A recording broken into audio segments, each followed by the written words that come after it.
2026-cı ilin daxil olmasına sayılı günlər qalıb. Bayram qabağı insanların qarşılaşdığı ən aktual problem isə qiymət artımıdır. Bakues komandası olaraq bu barədə şəhər sakinləri ilə sorğu keçirdik. Gəlin görək onlar əsasən nələrin qiymət artımından gileylənirlər. Bayram qabağı əsasən nələrdə qiymət artımı müşahidə edirsiniz? Marketlərdə ərzaq alarkən, yəni ən çox onlarda.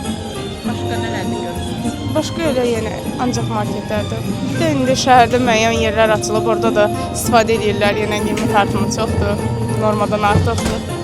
Sizcə bu birbaşa bayram qabağı ilə əlaqəlidir, yoxsa həmişə belə baş verir? Yox, məncə bayram qabağı daha çox artır.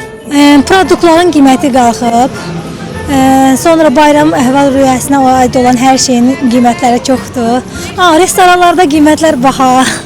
Əslində yaxşı olardı ki, bu münasib olsun ki, hamı öz uşaqlarını çox gəzdirsin, əylənək, yeni ilin dadını çıxardaq. Belə hər şey yaxşıdır, şükür.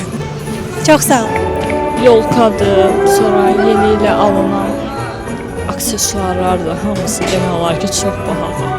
Yəni almaq mümkün deyil o dərəcədə. Daha çox məsələn yolkalar üçün olan oyuncaqlar, restoranlar və s.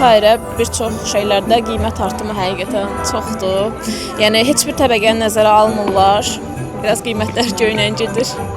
Məsələ ilə bağlı iqtisad üzrə fəlsəfə doktoru Xalid Kərimliyə müraciət edib onun fikirlərini öyrəndik. Xeyr, bu süni qiymət məsələləri deyil. Yeni il oyuncaqları ilin axırında tələbat yaranır da. Yəni sahibkar zaten yeni il oyuncaqları dekabrda satmağı, noyabr-dekabr ayında satmağı arzulayaraq bunu alır.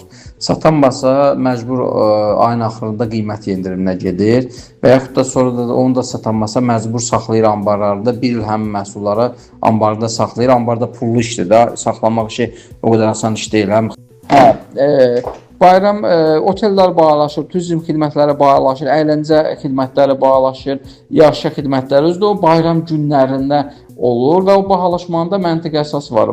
Bayram günü işləyən işçiyə biraz artıq maaş verməlidir. Qanun deyir ki, bayram günü işə çıxarılan işçiyə artıq maaş verir. Çünki adam bayramda evində qalmır, gəlir kiməsə xidmət göstərir. İkincisi, artist artıq pul alır, oxuyan artist artıq pul alır. Üçüncüsü, bu belə deyək də, müğənnili zaten bu çox tədbir olan, əyləncə tədbiri olanlar, tədbirlər zaten bahalıdır. Dördüncüsü də pul qazanmaq istəyir də sahibkarlar. Yəni, bu kim pula həssasdır, pulu yoxdur, niyə gedib oteldə, restoranda, əyləncə sektorunda bunu keçirməlidir, evində, işində keçirməlidir. Yəni, bu lüks əyləncədir ki, yeni ildə sən gedəsən, oturasan və sənə kimsə xidmət göstərsin, təbii ki, baha olmalıdır. Bu ucuz məhsul deyil, baha məhsuldur.